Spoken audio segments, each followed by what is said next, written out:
ಬಸವಾದಿ ಪ್ರಮುಖರು ವಿಶ್ವದ ಎಲ್ಲ ದಾರ್ಶನಿಕರನ್ನು ಸ್ಮರಿಸಿ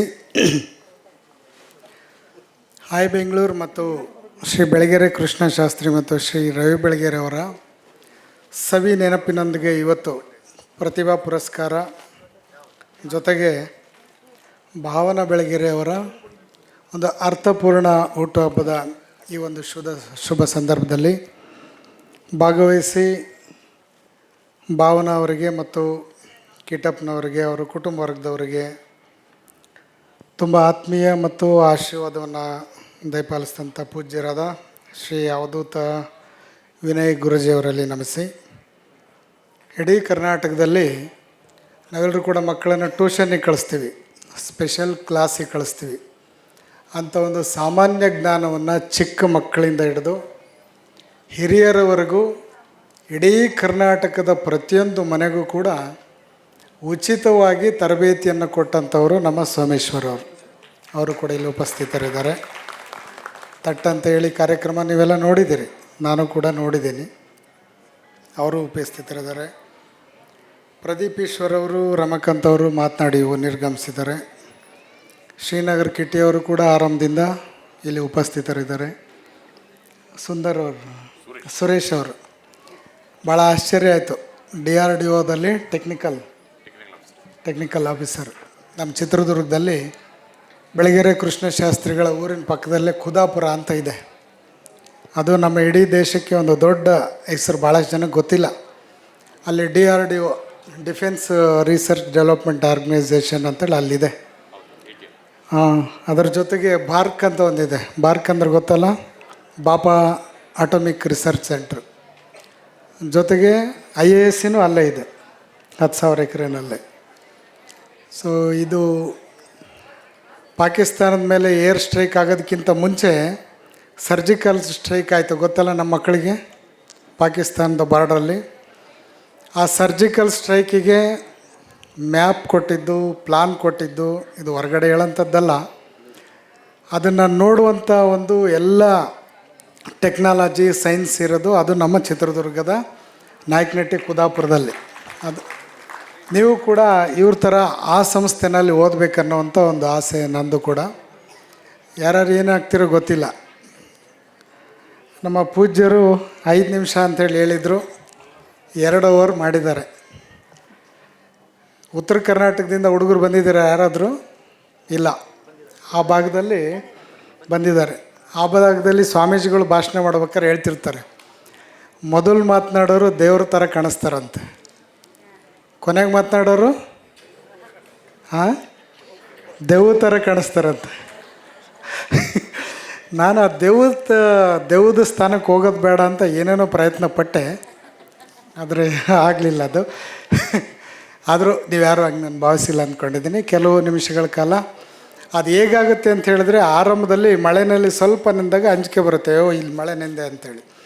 ಒಂದು ಅರ್ಧ ನೆಂದಮೇಲೆ ಬಿಡು ಬಟ್ಟೆ ಚೇಂಜ್ ಮಾಡೋಣ ಅಂತ ಅನಿಸುತ್ತಂತೆ. ಪೂರ್ತಿ ನೆಂದ್ಬಿಟ್ರೆ ಬಿಡು ಬಂದ್ರೆ ಬರಲಿ, ಎಷ್ಟು ಬರುತ್ತೆ ಇದ್ರಾಗೆ ನಡ್ಕೊಂಡು ಹೋಗೋ ನಡಿ ಅನಿಸುತ್ತಂತೆ. ಹಂಗೆ ಸ್ವಲ್ಪ ತಡ ಆಯ್ತು ಅಂದಾಗ ಸ್ವಲ್ಪ ತಡ ಆಯ್ತು ಅನಿಸುತ್ತೆ, ಅಯ್ಯೋ ಲೇಟ್ ಆಯ್ತು ಅನಿಸುತ್ತೆ.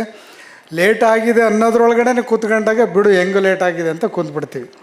ಈ ಕಾರ್ಯಕ್ರಮ ಆ ಥರ ಏನೋ ಭಾರತ ಮನಸ್ಸಿನಿಂದಲ್ಲ, ತುಂಬ ಹೃದಯದಿಂದ, ತುಂಬ ಪ್ರೀತಿಯಿಂದ ಭಾವನವರು, ಕಿಟ್ಟಪ್ಪನವರು ನಮ್ಮನ್ನು ಕೂರಿಸಿದ್ದಾರೆ. ಅದಕ್ಕೆ ಕಾರಣವೂ ಕೂಡ ಇದೆ. ಅಲ್ಲಿ ಇಬ್ಬರು ಮಹನೀಯರಿದ್ದಾರೆ, ಬೆಳಗೆರೆ ಕೃಷ್ಣಶಾಸ್ತ್ರಿಗಳು. ಅವ್ರನ್ನ ನೀವೆಲ್ಲರೂ ಕೂಡ ಸಾಹಿತ್ಯ ಕ್ಷೇತ್ರದಲ್ಲಿ ಮಾತ್ರ ಭಾಳಷ್ಟು ಜನ ಮಾತನಾಡ್ತಾರೆ. ನಾವು ಚಿತ್ರದುರ್ಗದಲ್ಲಿ ಅವ್ರಿಗೆ ಯಾವ ರೀತಿ ಗೌರವ ಕೊಡ್ತೀವಿ ಅಂತ ಹೇಳಿದ್ರೆ, ಒಬ್ಬ ಶ್ವೇತ ವಸ್ತ್ರದ ಸಂತ ಅಂಥೇಳಿ ನಾವೆಲ್ಲರೂ ಕೂಡ ಅಂದ್ಕೊಳ್ತೀವಿ. ಅವರು ಸ್ಥಾಪನೆ ಮಾಡಿರುವಂಥ ಶಾಲೆಯಲ್ಲಿ ಇಲ್ಲೆಲ್ಲ ಮಕ್ಕಳು ಬಂದಿದ್ದಾರೆ. ನಾವಿವತ್ತು ಮಠ ಮಂದಿರಗಳಲ್ಲಿ ಶಾಲೆಗಳನ್ನು ಆರಂಭ ಮಾಡಬೇಕಾದ್ರೆ ಯಾವುದೋ ಒಂದು ಅನುದಾನ ಇನ್ನೊಂದು ಏನೆಲ್ಲ ಮಾಡ್ತೀವಿ. ಆದರೆ ಬೆಳಗೆರೆ ಕೃಷ್ಣಶಾಸ್ತ್ರಿಗಳು ಸಾಹಿತ್ಯ ಕ್ಷೇತ್ರದಲ್ಲಿ ಎಷ್ಟು ಸಾಧನೆ ಮಾಡಿದ್ರು, ಅದಕ್ಕಿಂತ ದೊಡ್ಡ ಸಾಧನೆ ಅಂತ ಹೇಳಿದ್ರೆ, ಅವರು ಒಂದು ಕುಗ್ರಾಮದಲ್ಲಿ ಒಂದು ಶಾಲೆಯನ್ನು ಸ್ಥಾಪನೆ ಮಾಡಿದರು. ಭಾಳ ವಿಶೇಷ ಅಂತ ಹೇಳಿದ್ರೆ, ಆ ಶಾಲೆಗೆ ಸರ್ಕಾರದಿಂದ ಯಾವತ್ತೂ ಕೂಡ ಕೊನೆಯ ದಿನಗಳಿರೋರು ಕೂಡ 1 ರೂಪಾಯಿಯನ್ನು ಅನುದಾನವನ್ನು ಕೂಡ ಅವರು ಪಡೆದುಕೊಂಡಿರಲಿಲ್ಲ. ಮತ್ತೊಂದು ವಿಶೇಷ ಅಂತ ಹೇಳಿದ್ರೆ, ಇವತ್ತಿಗೂ ಕೂಡ, ಇವತ್ತಿನ ಪರಿಸ್ಥಿತಿ ಗೊತ್ತಿಲ್ಲ, ನಾನು ನೋಡಿದಾಗ ಅವರಿದ್ದರು, ನಾವು ತುಂಬ ನಮ್ಮನ್ನು ಪ್ರೀತಿ ಮಾಡ್ತಾಯಿದ್ರು. ಇವತ್ತು ಹಾಗೇನೆ ಅವ್ರು ಇರೋವರೆಗೂ ಇವತ್ತಿಗೂ ಕೂಡ ಆ ಶಾಲೆಯಲ್ಲಿ ಯಾವುದೇ ಬಡ ಮಕ್ಕಳಿಗೆ ಅಥವಾ ಮಧ್ಯಮ ವರ್ಗದ ಮಕ್ಕಳಿಗೆ ₹1 ಕೂಡ ಶುಲ್ಕವನ್ನು ಪಡೆದಿಲ್ಲ ಅನ್ನುವಂಥ ಹೆಮ್ಮೆ ಅಂಥ ಒಂದು ವಿದ್ಯಾಸಂಸ್ಥೆಯನ್ನು ಸ್ಥಾಪನೆ ಮಾಡಿ ಹೋಗಿರುವಂಥವ್ರು. ಆ ಕಾರಣಕ್ಕೆ ಅವರನ್ನು ಈ ಸಂದರ್ಭದಲ್ಲಿ ಭಾಳ ದೊಡ್ಡ ಮಟ್ಟದಲ್ಲಿ ಸ್ಥಾಪನೆ ನಾವು ನೆನಪನ್ನು ಮಾಡ್ಕೊಳ್ಬೇಕಾಗ್ತದೆ ಅನ್ನುವಂಥದ್ದು.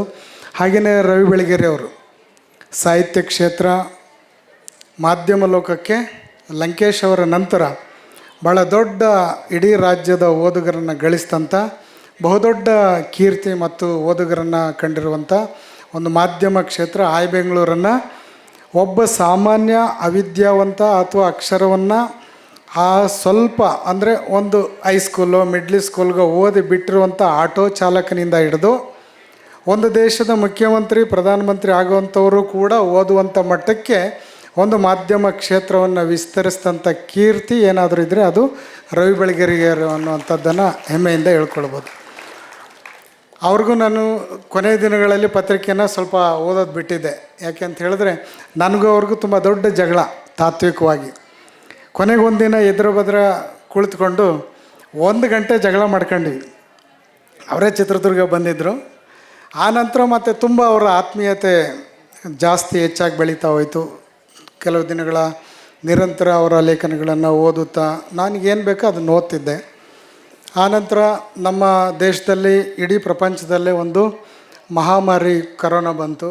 ಆ ಸಂದರ್ಭದಲ್ಲಿ ಅವರು ಆ ಒಂದು ಪತ್ರಿಕೆಯನ್ನು ಅನಿವಾರ್ಯವಾಗಿ ಕೇವಲ ಬೆಂಗಳೂರಲ್ಲ ಎಲ್ಲ ಪತ್ರಿಕೆಗಳು ಕೂಡ ಮುದ್ರಣ ಲೋಕದಿಂದ ದೂರ ಹೋಗುವಂಥ ಸಂದರ್ಭ ಬಂತು.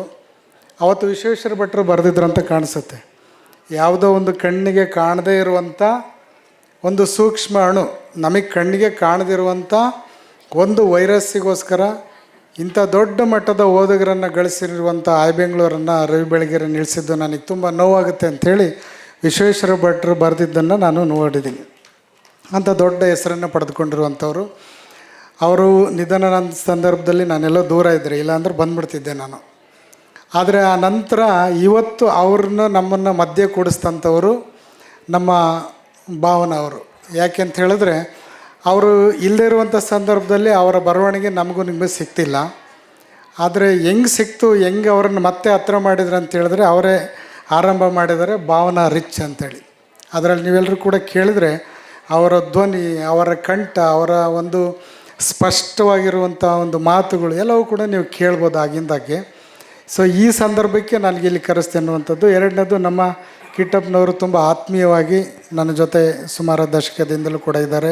ಅವ್ರ ಜೊತೆಗಿರುವಂಥವ್ರು ಎಲ್ಲರೂ ಕೂಡ ನಮ್ಮ ಹತ್ತಿರದಲ್ಲಿದ್ದಂಥವರು. ಇಂಥ ಸಂದರ್ಭದಲ್ಲಿ ಅವರು ಹುಟ್ಟುಹಬ್ಬವನ್ನು ಭಾಳಷ್ಟು ಜನ ನೀವು ನೋಡ್ತೀರಿ. ಬಹುತೇಕ ಭಾವನಾ ಅವರು ಹುಟ್ಟುಹಬ್ಬ ಅವರ ಸ್ಥಿತಿಗತಿಗೆ ಅನುಗುಣವಾಗಿ ಏನಾದರೂ ನಡ್ಕೊಂಡಿದ್ರೆ ಅವರ ಹುಟ್ಟುಹಬ್ಬ ಎಲ್ಲಿ ನಡೀತಿತ್ತು ಅಂತ ಹೇಳಿದ್ರೆ ಯಾವುದೋ ಒಂದು ರೆಸಾರ್ಟ್ನಲ್ಲಿ, ಸ್ಟಾರ್ ಹೋಟ್ಲ್ನಲ್ಲಿ ಒಬ್ಬರ ಮುಖಕ್ಕೊಬ್ಬರು ಕಾಣ್ದಂಗೆ ಕೇಕ್ಗಳ್ನ ಹಚ್ಕೊಂಡು ಪ್ರಜ್ಞೆ ತಪ್ಪಿ ಏನೇನೋ ಕತೆ ಆಗ್ತಿತ್ತದು. ಆದರೆ ಇಷ್ಟೊಂದು ಅರ್ಥಪೂರ್ಣವಾಗಿ ಕಾರ್ಯಕ್ರಮ ನಡೀತಿದೆ ಅಂತ ಹೇಳಿದ್ರೆ ಅದಕ್ಕೆ ಅವ್ರ ತಂದೆಯ ಆಶೀರ್ವಾದ ಇದೆ. ಅದಕ್ಕಿಂತ ದೊಡ್ಡ ಮಾರ್ಗದರ್ಶನ ಅವರ ತಾಯಿ ಲಲಿತಮ್ಮನವ್ರದ್ದು. ಆ ಕಾರಣಕ್ಕೋಸ್ಕರ ಇದನ್ನೊಂದು ಅರ್ಥಪೂರ್ಣ ಕಾರ್ಯಕ್ರಮ ಅವ್ರು ಮಾಡಿದ್ದಾರೆ. ನೀವೆಲ್ಲರೂ ಕೂಡ ಬಗ್ಗೆ ಒಂದೆರಡು ಮಾತುಗಳೇನು ಮುಗಿಸ್ತೀನಿ. ನೀವೆಲ್ಲರೂ ಕೂಡ ಇವತ್ತು ಪ್ರತಿಭಾ ಪುರಸ್ಕಾರವನ್ನು ಪಡೆದುಕೊಂಡಿದ್ದೀರಿ. ಪುರಸ್ಕಾರ ಯಾರಿಗೆ ಸಲ್ಲುತ್ತೆ ಈ ಸಮಾಜದಲ್ಲಿ ಅಂತ ಹೇಳಿದ್ರೆ, ಎಲ್ಲಿ ಪ್ರತಿಭೆ ಇರುತ್ತೆ ಅಲ್ಲಿ ಮಾತ್ರ ಪುರಸ್ಕಾರ, ಸತ್ಕಾರ, ಸನ್ಮಾನ ಸಿಗುತ್ತೆ. ನೀವೆಲ್ಲರೂ ಕೂಡ ಇವತ್ತು ಸನ್ಮಾನಕ್ಕೆ ಒಳಗಾಗಿದ್ದೀರಿ ಅಂತ ಹೇಳಿದ್ರೆ ನಿಮ್ಮಲ್ಲಿ ಏನೋ ಒಂದು ಪ್ರತಿಭೆ ಇರೋದಕ್ಕೋಸ್ಕರ ಇಲ್ಲಿ ಪುರಸ್ಕಾರ ಸಿಕ್ಕಿದೆ. ಈ ಪುರಸ್ಕಾರ ಅನ್ನುವಂಥದ್ದು ಈ ಕ್ಷಣಕ್ಕೆ ಈ ವೇದಿಕೆಗೆ ಮುಕ್ತಾಯ ಆಗಬಾರ್ದು. ಇಲ್ಲಿ ನಿಮಗೆ ಸನ್ಮಾನ ಮಾಡಿರೋದಕ್ಕೆ ಉದ್ದೇಶ ಏನಂತ ಹೇಳಿದ್ರೆ, ನೀವು ಪುರಸ್ಕಾರ ಪಡೆದಂಥವರು ಈ ಸಮಾಜಕ್ಕೆ ಆಸ್ತಿ ಆಗಬೇಕು, ಈ ದೇಶಕ್ಕೆ ಆಸ್ತಿ ಆಗಬೇಕು, ನಿಮ್ಮ ತಂದೆ ತಾಯಿಗಳಿಗೆ ಗೌರವವನ್ನು ತಂದು ಕೊಡಬೇಕು, ಅಂಥ ಒಂದು ಸತ್ಪ್ರಜೆಯಾಗಿ ಬದುಕಿ ಬಾಳ್ಬೇಕನ್ನುವಂಥ ನಿಟ್ಟಿನಲ್ಲಿ ಒಂದು ಪ್ರೇರಣೆ ಮಾಡೋಕ್ಕೋಸ್ಕರ ಇಲ್ಲಿ ಪುರಸ್ಕಾರ ಮಾಡಿದೆ ಹೊರತು ನಿಮಗಿಲ್ಲಿ ಯಾವುದೋ ಒಂದು ಆಸ್ತಿ ಅಂತಸ್ತನ್ನು ಕೊಡುವಂಥದ್ದಲ್ಲ. ಅದನ್ನು ನೀವು ನೆನಪನ್ನು ಮಾಡಿಕೊಂಡು ನೀವು ಹೋಗಿ ಗ್ರಾಮೀಣ ಪ್ರದೇಶದ ಯಾವುದೋ ಒಂದು ಶಾಲೆಯಲ್ಲಿ ಕುಳಿತುಕೊಂಡಾಗ ನೀನಿಲ್ಲಿ ಸತ್ಕಾರ ಪಡೆದುಕೊಂಡಿರುವಂಥ ಹೆಮ್ಮೆಯ ಮಾತನ್ನು ನೀವು ಪಕ್ಕದ ಸ್ನೇಹಿತರಿಗೆ ಹೇಳಿದರೆ ಅವರು ಮುಂದಿನ ವರ್ಷ ನಾನು ಕೂಡ ಒಂದು ಪ್ರತಿಭಾ ಪುರಸ್ಕಾರದಲ್ಲಿ ಭಾಗವಹಿಸಬೇಕು, ಮೆಡಲ್ ಹಾಕ್ಕೊಳ್ಬೇಕು, ನಾನು ತಂದೆ ತಾಯಿಗೆ ತೋರಿಸ್ಬೇಕಂತೇಳಿ ಅವರೆಲ್ಲರೂ ಕೂಡ ಅನ್ನಿಸ್ಕೊಳ್ತಾರೆ ಅನ್ನುವಂಥದ್ದು. ಇರಲಿರಲಿಲ್ಲ, ನೀವು ನಾವು ಎಲ್ಲ ಅಲ್ಲಿ ಕೂಳ್ತೆ ಬಂದಿದ್ದೀವಿ, ಅದೇನು ಚಿಂತೆ ಬೇಡ. ಅವರು ಹುಡುಗರು ಸಮಯ ಆಗಿರುತ್ತೆ. ಒಂದೆರಡು ಮಾತುಗಳಲ್ಲಿ ಬೇಗ ಮುಗಿಸ್ತೀನಿ. ಗುರೂಜಿಯವರು ಹೇಳಿದ್ದಾರೆ, ಮಕ್ಕಳೇ ನಿಮಗೆ ಒಂದು ಮಾತನ್ನು ಹೇಳಬೇಕು ಅಂತ ಹೇಳಿದ್ರೆ, ನೀವು ಚಿಕ್ಕ ಮಕ್ಕಳಿದ್ದಾಗ ನಿಮ್ಮನ್ನು ಶಾಲೆಗೆ ಕಳಿಸಿದಂಥ ತಂದೆ ತಾಯಿಗಳು ಅವರು ಬಡವರು, ಶ್ರೀಮಂತರು, ಮಧ್ಯಮ ವರ್ಗದವರು ಗೊತ್ತಿಲ್ಲ. ಆದರೆ ಅವರು ಹೇಗೆ ಯೋಚನೆ ಮಾಡ್ತಾರೆ ಅಂತ ಹೇಳಿದ್ರೆ, ಮುಂದಿನ ತಿಂಗಳು 1ನೇ ತಾರೀಕು 10ನೇ ತಾರೀಕಿನೊಳಗಡೆ ಶಾಲೆಗೆ ನನ್ನ ಮಗನಿಗೆ ಶುಲ್ಕ ಕಟ್ಟಲಿಲ್ಲ ಅಂತ ಹೇಳಿದ್ರೆ ನನ್ನ ಮಗಳನ್ನು ಎಲ್ಲ ವಿದ್ಯಾರ್ಥಿಗಳ ಜೊತೆ ಎಲ್ಲಿ ಶಾಲೆಯಿಂದ ಹೊರಗಡೆ ನಿಲ್ಲಿಸ್ತಾರೆ. ನನ್ನ ಮಗಳು ಹೊರಗೆ ನಿಂತಾಗ ಇತರೆ ವಿದ್ಯಾರ್ಥಿಗಳು ನನ್ನ ಮಗನನ್ನು ಹೇಗೆ ನೋಡ್ತಾರೆ, ಅದರ ದುಷ್ಪರಿಣಾಮ ನನ್ನ ಮಗನಿಗೆ ಆಗಬಾರ್ದು ಅಂಥೇಳಿ ಸಾಲ ಮಾಡಿ ಕಟ್ತಾರೆ, ಇನ್ಯಾರಿಗೂ ಕೂಲಿ ಮಾಡಿ ತಂದಿರ್ತಾರೆ, ವ್ಯವಹಾರ ಮಾಡಿ ತಂದಿರ್ತಾರೆ, ಲೋನ್ ಮಾಡಿ ಫೀಸ್ ಕಟ್ಟಿರ್ತಾರೆ, ಕೊನೆ ಕೈಯಲ್ಲಿರುವಂಥ ಬಂಗಾರನ ತಾಯಿ ಕೊಟ್ಟು ನಿಮಗೆ ಶುಲ್ಕವನ್ನು ಕಟ್ಟಿರ್ತಾರೆ. ಈ ಮಾತನ್ನು ಯಾಕೆ ಹೇಳ್ತೀನಿ ಅಂತ ಹೇಳಿದ್ರೆ, ಭಾಳಷ್ಟು ಜನ ಹೇಳ್ತಾ ಇರ್ತೀರಿ, ಇವತ್ತು ತಂತ್ರಜ್ಞಾನ ವಿಜ್ಞಾನ ಮುಂದುವರೆದು ಬೆಳೀತಾ ಇರುವಂಥ ಸಂದರ್ಭದಲ್ಲಿ ಮಕ್ಕಳುಗಳು ತುಂಬ ದೊಡ್ಡ ಮಟ್ಟದಲ್ಲಿ ವಿದ್ಯಾವಂತರಾಗಿ ಬೆಳೆದು ಅಮೇರಿಕಾ, ಲಂಡನ್ ಎಲ್ಲ ಹೋಗಿ ಕುಳಿತುಕೊಂಡಾಗ ಅವರ ಮನಸ್ಥಿತಿ ಹೇಗಿರುತ್ತೆ ಅಂತ ಹೇಳಿದ್ರೆ, ತಂದೆ ಆಕಸ್ಮಿಕವಾಗಿ ತೀರೋಗಿದ್ದಾರೆ, ತಾಯಿ ವಿಶ್ರಾಂತಿಯಲ್ಲಿದ್ದಾರೆ ಅಂತ ಹೇಳಿದ್ರೆ ನೋಡ್ಕೊಳ್ಳೋದಕ್ಕೂ ಕೂಡ ತಂದೆ ತಾಯಿಗಳು ಬರದೇ ಇರುವಂಥ ಕಾಲ ಇವತ್ತಿನ ಪರಿಸ್ಥಿತಿ ಇದೆ. ಈ ಮಾತನ್ನು ಯಾಕೆ ಹೇಳ್ತೀನಿ ಅಂತ ಹೇಳಿದ್ರೆ, ನಮ್ಮ ಮಕ್ಕಳು ತಂದೆ ತಾಯಿಗಳ ಜವಾಬ್ದಾರಿಯನ್ನು ಯಾವತ್ತೂ ಕೂಡ ಮರಿಬಾರ್ದು. ನೀವು ಈ ದೇಶದ ಪ್ರಧಾನಮಂತ್ರಿಯಾಗಿ ಅಥವಾ ಯಾವುದೋ ಒಂದು ಕಚೇರಿನಲ್ಲಿ ಜವಾನರಾಗಿ ಡಿ ಗ್ರೂಪ್ನ ಕೆಲಸವನ್ನು ಮಾಡಿ, ಆದರೆ ತಂದೆ ತಾಯಿಯನ್ನು ಮರಿಬಾರ್ದು. ಯಾಕಂತ ಹೇಳಿದ್ರೆ ಇವತ್ತು ನೋಡ್ತಾ ಇದ್ದೀವಿ, ನಾವು ಅಂದ್ಕೊಳ್ತೀವಿ, ಪಕ್ಕ ಸ್ನೇಹಿತರು ಹೇಳ್ತಾರೆ, ಏನೋ ನಿಮ್ಮ ತಾಯಿ ಪಾಪ ನೋಡ್ಕೊಳಕ್ಕೆ ಯಾರೂ ಇಲ್ಲ, ಮಕ್ಕಳೆಲ್ಲ ಯಾರಿಲ್ಲ, ನೀನಿದ್ದವನೊಬ್ಬ, ನೀನು ಇಲ್ಲೇ ಅಮೇರಿಕದಲ್ಲಿ ಇದ್ಕೊಂಡು ಲಕ್ಷ ಸಂಬಳ ತೆಗೆದುಕೊಂಡು ಅಲ್ಲಿ ನೋಡ್ಕೊಳೋರು ಯಾರು? ಓ ಹೌದಲ್ಲ, ಅಲ್ಲಿ ಅಕ್ಕಪಕ್ಕದಲ್ಲಿ ಯಾವುದಾದ್ರು ವೃದ್ಧಾಶ್ರಮ ಇದೆಯಾ? ವಿಚಾರಿಸಿ ನೋಡು, ಇಲ್ಲಿಂದನೇ ಅವ್ರಿಗೆ ಒಂದಿಷ್ಟು ಅಮೌಂಟ್ ಕಳಿಸ್ಬಿಡ್ತೀನಿ, ನಮ್ಮ ತಾಯಿನಲ್ಲಿ ಶಿಫ್ಟ್ ಮಾಡೋದಕ್ಕೆ ಅಲ್ಲಿ ಯಾರಾದರೂ ಒಬ್ಬರು ಇದ್ದು ಹೇಳಿ ಅಂತ ಹೇಳ್ತಾರೆ. ಆ ತಾಯಿ ವೃದ್ಧಾಶ್ರಮಕ್ಕೆ ಸೇರಿದ ಕೆಲವೇ ದಿನಗಳಲ್ಲಿ ತೀರೋಗ್ತಾರೆ. ಮತ್ತೆ ಹೇಳ್ತಾನೆ, ನನಗೆ ರಜೆ ಸಿಕ್ಕಿಲ್ಲ, ಟಿಕೆಟ್ ಸಿಕ್ಕಿಲ್ಲ, ವೀಸಾ ಸಿಕ್ಕಿಲ್ಲ, ಮುಗಿಸ್ಬಿಡಕ್ಕೆ ಹೇಳಿ, ಇಲ್ಲಾಂದರೆ ವಿಡಿಯೋ ಕಾನ್ಫರೆನ್ಸಲ್ಲಿ ನಾನು ನೋಡ್ಬಿಡ್ತೀನಿ ಅಂತೇಳಿ. ಇಂಥ ಪರಿಸ್ಥಿತಿ ನೀವು ನೋಡ್ತಿರ್ತಾನೆ. ಈ ಮಾತನ್ನು ಹೇಳುವಂಥ ಉದ್ದೇಶ ಇಷ್ಟೇ, ನೀವು ಎಷ್ಟು ಕೋಟಿ ದುಡಿರಿ ನಿಮಗೆ ತಂದೆ ತಾಯಿ ಸಿಗೋದಿಲ್ಲ. ನೀವು ಎಷ್ಟೇ ಕಾರು ಮನೆ ಬಂಗ್ಲೆ ಮಾಡಿದರೂ ಕೂಡ ನಿಮಗೆ ತಂದೆ ತಾಯಿಗಳು ಸಿಗೋದಿಲ್ಲ. ಮಕ್ಕಳು ಇದನ್ನು ಗಮನದಲ್ಲಿಟ್ಕೊಂಡು ಮುಂದಿನ ಪೀಳಿಗೆ, ಭಾಳಷ್ಟು ಜನ ಮಕ್ಕಳು ಹೇಳ್ತಿರ್ತಾರೆ, ನಿನ್ನ ತಂದೆ ನೀನು ಇಷ್ಟು ಕಷ್ಟಪಟ್ಟು ಓದಿಸಿದ್ರು, ನಿಮ್ಮ ತಾಯಿ ಇಷ್ಟು ಬಟ್ಟೆ ಹೋಗಿದ್ರು, ಎಣ್ಣೆ ಹಾಕಿದ್ರು ಅಂತೇಳಿ. ಆವಾಗ ಭಾಳ ಬುದ್ಧಿವಂತ ಮಕ್ಕಳು ಭಾಳಷ್ಟು ಜನ ಇರ್ತಾರೆ, ವಿದ್ಯಾವಂತರು. ಅವ್ರು ಏನು ಹೇಳ್ತಾರೆ ಅಂತ ಹೇಳಿದ್ರೆ, ಅದು ಅವ್ರ ಡ್ಯೂಟಿ ಅಪ್ಪ, ಅವ್ರ ಡ್ಯೂಟಿ ಅವ್ರು ಮಾಡಿದ್ದಾರೆ, ನಾನು ಮುಂದೆ ನನ್ನ ಮಕ್ಕಳಿಗೆ ನಾನು ಮಾಡ್ತೀನಿ. ಹೇಳಿದ್ರಲ್ಲ, ಪ್ರದೀಪ್ ಈಶ್ವರ್ ಹೇಳಿದ್ರಲ್ಲ, ಅದನ್ನು ಹಂಗೆ ನೀವು ಯಾರೂ ಕೂಡ ಆಗಬಾರ್ದು ಅನ್ನುವಂಥ ಮಾತನ್ನು ಈ ಸಂದರ್ಭದಲ್ಲಿ ವ್ಯಕ್ತಪಡಿಸಿ, ಕಾರ್ಯಕ್ರಮ ತುಂಬ ಅಚ್ಚುಕಟ್ಟಾಗಿ ಅರ್ಥಪೂರ್ಣವಾಗಿದೆ. ಭಾವನವರಿಗೆ ಹುಟ್ಟುಹಬ್ಬದ ಶುಭಾಶಯಗಳನ್ನು ನಿಮ್ಮೆಲ್ಲರ ಸಮ್ಮುಖದಲ್ಲಿ ಕೋರಿ, ಪೂಜ್ಯರ ಆಶೀರ್ವಾದ ಸಿಕ್ಕಿದೆ. ನಿಮಗೆ ನಿಮ್ಮ ತಂದೆಯ ಆಶೀರ್ವಾದ, ನಿಮ್ಮ ತಾತನ ಆಶೀರ್ವಾದ, ನೀವು ನಂಬಿರುವಂಥ ದೇವರ ಆಶೀರ್ವಾದ, ನಿಮ್ಮೆಲ್ಲರ ಹಾರೈಕೆ ಮೂಲಕ ನಿಮ್ಮ ತಾಯಿಯ ಆಶೀರ್ವಾದದಿಂದ 100 ಕಾಲ ಬದುಕಿ ಬಾಳಿ ಸುಖ ಸಂತೋಷದಿಂದ ಆರೋಗ್ಯವಂತರಾಗಿ ನಿಮ್ಮ ತಂದೆಯ ಹೆಸರನ್ನು, ತಾತನವರ ಹೆಸರನ್ನು ಈ ಸಮಾಜದಲ್ಲಿ ಮುಂದಿನ ದಿನಗಳಿಗೆ ಬಿಟ್ಟು ಹೋಗುವಂಥ ಸತ್ಕಾರ್ಯವನ್ನು ನಿಮ್ಮಿಂದ ಆಗಲಿ ಅಂಥೇಳಿ ನಾನು ಪ್ರಾರ್ಥನೆ ಮಾಡಿ, ಈ ಕಾರ್ಯಕ್ರಮದಲ್ಲಿ ಅವರು ಮತ್ತೊಂದು ಹೇಳಿದ್ರು, ನಾನು 35 ಅಂತೇಳಿ. ಅವರೊಬ್ಬರೆಲ್ಲ, ನಾನು 35ರೇ, ಏನೇನೋ ಮಾಡಿ ಸೆಕೆಂಡ್ ಸ್ಟೇಜ್ ಕ್ಲಾಸಿಗೆ ಬರೋಣ, ಅಲ್ಲ ಫಸ್ಟ್ ಕ್ಲಾಸ್ ಅಂತೂ ಆಗಲ್ಲ ಅಂತೇಳಿ. ಆದರೆ ಏನಾದರೂ ಮಾಡೋ ಒಂದು 4-5 ಕಡಿಮೆ ಮಾಡ್ಕೊಂಬಿಡ್ತಿದ್ದೆ. ಹಾಗಾಗಿ ನೀವು ಅಂಕಗಳು ಕಡಿಮೆ ಬಂತು ಅನ್ನೋ ಕಾರಣಕ್ಕೋಸ್ಕರ ಮಕ್ಕಳು ತಪ್ಪು ನಿರ್ಧಾರ ಕೈಗೊಳ್ಳಬಾರ್ದು. ರಿಸಲ್ಟ್ ಬರೋದಕ್ಕಿಂತ ಮುಂಚೆ 13-14 ವರ್ಷದ ಮಕ್ಕಳು ನೇಣು ಹಾಕ್ಕೊಳ್ತಾರೆ, ಆತ್ಮಹತ್ಯೆ ಮಾಡ್ಕೊಳ್ತಾರೆ ಅಂತ ಹೇಳಿದ್ರೆ ಇದನ್ನ ಹೆಂಗೆ ಸರಿ ಮಾಡಬೇಕು? ತಂದೆ ತಾಯಿಗಳಿಗೆ ಹೇಳ್ತಿದ್ದೀನಿ, ಮಕ್ಕಳಿಗೆ ಸಂಪೂರ್ಣವಾಗಿ ಊಟ ಕೊಡಿ, ಸಂಪೂರ್ಣವಾಗಿ ನಿದ್ದೆ ಮಾಡೋದಕ್ಕೆ ಬಿಡಿ, ಆನಂತರ ಅವ್ರಿಗೆ ಓದೋದಕ್ಕೆ ಹಚ್ಚಿ. ನೀವೆಲ್ಲ ಅಂದ್ಕೊಳ್ಬೋದು, ಹಿಂಗೆ ಸ್ವಾಮೀಜಿಗಳು ಹೇಳ್ದಂಗೆ ಕೇಳಿದ್ರೆ ನಮ್ಮ ಮಕ್ಕಳೆಲ್ಲ ದಡ್ಡರಾಗ್ಬಿಡ್ತಾರೆ, ಮಾರ್ಕ್ಸ್ ಕಡಿಮೆ ಆಗುತ್ತೆ. ಇವತ್ತು ಎಲ್ಲ ಮಕ್ಕಳು ತುಂಬ ಬುದ್ಧಿವಂತರಿದ್ದಾರೆ, ಯಾರೊಬ್ಬರು ಕೂಡ ಕಡಿಮೆ ಇಲ್ಲ. ಅಂಕ ಅನ್ನೋದು ಅದು ಪಾಸ್ಗಷ್ಟೇ, ಆದರೆ ನಮ್ಮ ವ್ಯಕ್ತಿತ್ವದ ಬದಲಾವಣೆಗಲ್ಲ. ಆ ಕಾರಣಕ್ಕೋಸ್ಕರ ನಮಗೆ ಮಾನವೀಯ ಮೌಲ್ಯಗಳು, ವ್ಯಕ್ತಿತ್ವವನ್ನು ಕಲಿಸುವಂಥ ಶಿಕ್ಷಣವನ್ನು ಇವತ್ತಿನ ಸಂದರ್ಭಕ್ಕೆ ಕೊಡಬೇಕಾಗಿದೆ. ಅಂಥ ಕೆಲಸವನ್ನು ನೀವೆಲ್ಲರೂ ಕೂಡ ಮಾಡಿ ಅನ್ನುವಂಥ ಮಾತನ್ನು ಈ ಸಂದರ್ಭದಲ್ಲಿ ವ್ಯಕ್ತಪಡಿಸಿ, ಭಾಗವಹಿಸಿರುವಂಥ ನಮ್ಮ ವಿನಯ್ ಗುರೂಜಿಯವರು ತುಂಬ ಒಳ್ಳೆಯ ಮಾತುಗಳನ್ನು ವ್ಯಕ್ತಪಡಿಸಿದ್ದಾರೆ. ಅವರ ಆಶೀರ್ವಾದ ಭಾವನವ್ರ ಮೇಲೆ, ಕಿಟ್ಟಪ್ಪ ಅವ್ರ ಮೇಲೆ ಸದಾ ಇರಲಿ ಅಂಥೇಳಿ ಈ ಸಂದರ್ಭದಲ್ಲಿ ಅವ್ರಿಗೂ ಕೂಡ ವಿನಂತಿಯನ್ನು ಮಾಡಿಕೊಂಡು, ಕಿಟ್ಟಪ್ಪನವರು ಕಲಾಕ್ಷೇತ್ರದಲ್ಲಿ ತುಂಬ ದೊಡ್ಡ ಮಟ್ಟದಲ್ಲಿ ಬೆಳೀತಾ ಇದ್ದಾರೆ. ರವಿ ಬೆಳಗೆರೆಯವ್ರದ್ದು ಇನ್ನೊಂದು ಮಾತು ಹೇಳಬೇಕಿತ್ತು, ದೇವೇಗೌಡರನ್ನೇ ಹೇಳಿದ್ರಂತೆ, ಅವ್ರದ್ದು ಆಡಿಯೋ ಚಲ ಯಾವುದೋ ಕೇಳಿದೆ. ರವಿ ಬೆಳಗೆರೆ ಒಬ್ಬ ಜಾತ್ಯತೀತ ವ್ಯಕ್ತಿ ಅನ್ನೋದಕ್ಕೆ ದೇವೇಗೌಡರು ಹೇಳಿದ್ರಂತೆ. ದೇವೇಗೌಡರು ನಮಗೆ ತುಂಬ ಚೆನ್ನಾಗಿ ಗೊತ್ತಿರೋದ್ರಿಂದ ಅವರು ಯಾವುದೋ ಸಂದರ್ಭದಲ್ಲಿ ರವಿ ಬೆಳಗೆರೆ ಅನ್ನೊಬ್ಬ ಜಾತಿವಾದಿ ಅಂದಿದ್ರಂತೆ. ಆವಾಗ ರವಿ ಬೆಳಗೆರೆ ಅವರು, ನನ್ನ ಮಗಳನ್ನೇ ಒಕ್ಕಲಿಗರಿಗೆ ಕೊಟ್ಟು ಮದುವೆ ಮಾಡಿದ್ದೀನಿ, ನನ್ನ ಜಾತಿವಾದಿ ಅಂದರು ಅನ್ನೋಂಥ, ಅಂದರೆ ಅಷ್ಟೊಂದು ಸ್ಪಷ್ಟವಾಗಿ ಜಾತಿ ಧರ್ಮವನ್ನು ಮೀರಿದಂಥ ವ್ಯಕ್ತಿತ್ವವನ್ನು ರವಿ ಬೆಳಗೆರೆ ಹೊಂದಿದ್ರು. ಆ ಪೂಜ್ಯರು ಹೇಳಿದಾಗೆ ಅವರು ಇಲ್ಲದೇ ಇರುವಂಥ ಸಂದರ್ಭದಲ್ಲಿ ಅವರನ್ನು ನೆನಪನ್ನು ಮಾಡ್ಕೊಂಡಿದ್ದೀವಿ. ಅವರ ಒಂದು ಸಾಹಿತ್ಯ ಕ್ಷೇತ್ರವನ್ನು ಅವರ ಮಕ್ಕಳ ಮೂಲಕ ಮುಂದುವರ್ಸ್ಕೊಂಡು ಹೋಗಿ ಅನ್ನೋಂಥ ಮಾತನ್ನು ಹೇಳಿ, ಅಮ್ಮನಿಗೆ ಲಲಿತಮ್ಮನವ್ರಿಗೆ ಇನ್ನೂ 100 ಕಾಲ ಬದುಕುವಂಥ ಆಶೀರ್ವಾದ ದೇವರಲ್ಲಿ ಸಿಗಲಿ ಅನ್ನುವಂಥ ಮಾತನ್ನು ಹೇಳಿ, ಭಾಗವಹಿಸಿರುವಂಥ ಎಲ್ಲ ಮಕ್ಕಳೇ ನಿಮ್ಮೆಲ್ಲರಿಗೂ ಭವಿಷ್ಯದಲ್ಲಿ ಒಳ್ಳೆಯದಾಗಲಿ. ನೀವು ಯಾರು ರಾಜಕಾರಣಿಗಳಾಗ್ತೀರಿ, ವಿಜ್ಞಾನಿಗಳಾಗ್ತೀರಿ, ಅಧಿಕಾರಿಗಳಾಗ್ತೀರಿ, ಎಲ್ಲದೂ ಕೂಡ ಆಗ್ರಿ. ಆದರೆ ನನ್ನ ಸ್ಥಾನಕ್ಕಂತೂ ನೀವು ಯಾರೂ ಬರೋಕ್ಕೆ ಇಷ್ಟಪಡಲ್ಲ. ನಿಮಗೇನು ಬೇಕೋ ಎಲ್ಲದೂ ನಿಮ್ಮ ಜೀವನದಲ್ಲಿ ಯಶಸ್ಸನ್ನು ಕಾಣಿಸ್ಕೊಳ್ಳಿ ಅನ್ನುವಂಥ ಮಾತನ್ನು ಹೇಳಿ, ಕಾರ್ಯಕ್ರಮವನ್ನು ಅರ್ಥಪೂರ್ಣವಾಗಿ ಮಾಡಿರುವಂಥ ಭಾವನವರು, ಕಿಟ್ಟಪ್ಪನವರು ಮತ್ತು ಅವ್ರ ಮಗಳು, ನಾನು ಸೂಕ್ಷ್ಮ ನೋಡ್ತಾ ಇದ್ದೆ, ಎಲ್ಲ ಒಂದು ಪರಿಣಿತಲ್ಲ, ಯಾವಾಗಲೂ ತಂದೆ ತಾಯಿ ಥರ ಹೋಲ್ಕೆ ಇರ್ತಾರೆ ಮಕ್ಕಳು. ಈಗ ಅವ್ರ ಮಗಳು ಪರಿತಿನ ನೋಡಿದ್ರೆ ಈ ತಾಯಿ ಥರನೂ ಸ್ವಲ್ಪ ಕಾಣಿಸ್ತಿಲ್ಲ, ತಂದೆ ಥರನೂ ಇಲ್ಲ. ಅವ್ರ ತಂದೆದು ಲಕ್ಷಣ ಒಂಚೂರು ಕಾಣಿಸ್ತೈತೆ ಮುಖದಲ್ಲಿ ಅಂಥೇಳಿ ಅವ್ರ ತಂದೆ ಥರ ಯಾವುದೋ ನ್ಯೂರಲಾಜಿ ಅಲ್ಲ, ಅದೊಂದು ವಿಶೇಷವಾಗಿರುವಂಥ ಡಿಪಾರ್ಟ್ಮೆಂಟಲ್ಲಿ ಆಯಮ್ಮ ಬೆಳೀತಿದ್ದಾರೆ. ಅವ್ರ ತಾತನ ಆಶೀರ್ವಾದ, ತಾಯಿ ಆಶೀರ್ವಾದ, ಅಜ್ಜಿ ಆಶೀರ್ವಾದ. ಅಜ್ಜಿ ಮೇಲೆ ಭಾಳ ಪ್ರೀತಿ ಅಂತ ಕಾಣಿಸುತ್ತೆ. ನನ್ನ ಹತ್ರ ಬಂದಾಗ ಬೆನ್ನು ಗೊತ್ತಾಯಿದ್ಲಿ ಹಿಂಗೆ, ಯಾವಾಗಲೂ ಅಜ್ಜಿಗಳಿಗೆ ಮೊಮ್ಮಕ್ಕಳ ಮೇಲೆ ತುಂಬ ಪ್ರೀತಿ. ಹಾಗಾಗಿ ಅವರ ಪ್ರೀತಿ ಸದಾ ಇರಲಿ ಅನ್ನುವಂಥ ಮಾತನ್ನು ಹೇಳಿ, ಭಾಗವಹಿಸಿರುವಂಥ ನಿಮ್ಮೆಲ್ಲರಿಗೂ ಶುಭವನ್ನು ಕೋರಿ ನನ್ನ ಮಾತುಗಳನ್ನು ಮುಗಿಸ್ತೀನಿ. ಎಲ್ರಿಗೂ ಶರಣಾರ್ಥಿಗಳು.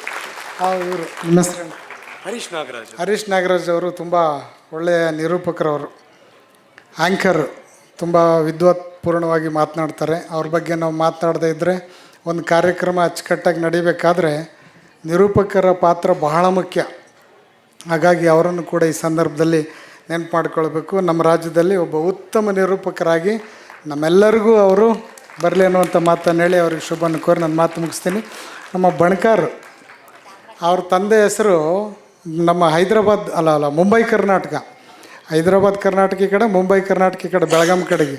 ಅವ್ರ ತಂದೆ ಮಾಜಿ ಶಾಸಕರು ಬ್ಯಾಡಗಿನಲ್ಲಿ, ಆ ಭಾಗದಲ್ಲಿ ಮಾದೇವ್ ಬಣಕರ್ ಸಾಹಿತಿಗಳು MLC ಆಗಿದ್ದರು, ವಿಧಾನ ಪರಿಷತ್ತಿಗೆ ಸದಸ್ಯರಾಗಿದ್ದರು. ನಾವು ಆ ಭಾಗದಲ್ಲಿ ಅವ್ರ ತಂದೆ ಹೆಸರನ್ನ ಭಾಳ ಹೇಳ್ತಾ ಇದ್ವಿ, ತುಂಬ ದೊಡ್ಡ ಹೆಸರು, ಗೊತ್ತೇ ಇರಲಿಲ್ಲ. ಇಲ್ಲಿ ಬಂದು ನೋಡಿದಾಗ ಅವ್ರ ಮಗ ಅಂತ ಗೊತ್ತಾಯಿತು. ಅದಕ್ಕೆ ಸ್ವಾಮೀಜಿ, ಅಂಥವ್ನ ಮಗ ನೀನ ಅಂತ ಅನ್ನೋಕ್ಕೆ ಹೋಗಬೇಡಿ, ನಾನು ನೋಡಿದರೆ ಒಳ್ಳೆ ತಾಲಿಬಾನ್ ಉಗ್ರವಾದಿ ಥರ ಇದ್ದೀನಿ, ನಮ್ಮ ತಂದೆ ಹೆಸರು ದೊಡ್ಡ ಹೆಸರು. ಆದರೂ ಭಾಳ ಕ್ರಿಯಾಶೀಲವಾಗಿ, ಹಸನ್ಮುಖಿಯಾಗಿ, ನಕ್ಕಂತ ತುಂಬ ಚೆನ್ನಾಗಿ ಎಲ್ಲರ ಜೊತೆ ಚಲನಕ್ಷೇತ್ರದಲ್ಲಿ ಬೆಳೀತಾ ಇದ್ದಾರೆ. ಅವ್ರಿಗೂ ಕೂಡ ಒಂದು ತುಂಬ ಶುಭ ಹಾರೈಕೆಯನ್ನು ವ್ಯಕ್ತಪಡಿಸಿ, ನಮ್ಮ ಇವರು ನಾಸೋಮೇಶ್ವರವರು ಇನ್ನೂ ಹೆಚ್ಚು ನಮ್ಮ ಕರ್ನಾಟಕದ ಆಸ್ತಿ ಆಗಲಿ ಅಂಥೇಳಿ ನಿಮ್ಮೆಲ್ಲರ ಆರೈಕೆ ಅವ್ರ ಮೇಲೆ ಇರಲಿ ಅಂಥೇಳಿ ನನ್ನ ಮಾತುಗಳು ವಿರಾಮನ ಕೊಡ್ತೀನಿ. ಎಲ್ಲರಿಗೂ ನಮ್ಮ ರವಿ ಬೆಳಗೆರೆ ಅವ್ರನ್ನ ನಂಬಿ ಅನೇಕ ಕೇಸ್ಗಳನ್ನ ಹಾಕ್ಕೊಂಡು, ಆ ಥರದವ್ರು ಭಾಳ ಜನ ರವಿ ಬೆಳಗೆರೆ ಅವ್ರ ಜೊತೆಗೆ ಎಲ್ಲ ಜಿಲ್ಲೆಯಲ್ಲಿ ಇರುವಂಥ ಎಲ್ಲ ರಿಪೋರ್ಟರ್ಗಳು ಕೂಡ ಕೇಸ್ ಹಾಕ್ಕೊಂಡಿದ್ದಾರೆ ಅವ್ರ ಮೇಲೆ ಅಭಿಮಾನಕ್ಕೆ ಅಂತ. ನಮ್ಮ ಕಾಂತರಾಜು ಈ ಕಾರ್ಯಕ್ರಮಕ್ಕೆ ಮೇಲೆ ಅವರು ಒತ್ತಾಯ ಮಾಡ್ಕೊಂಡು ಅವರು ಬಂದರು. ಅವ್ರಿಗೂ ಕೂಡ ಧನ್ಯವಾದಗಳು ಸಲ್ಲಿಸ್ತಾರೆ.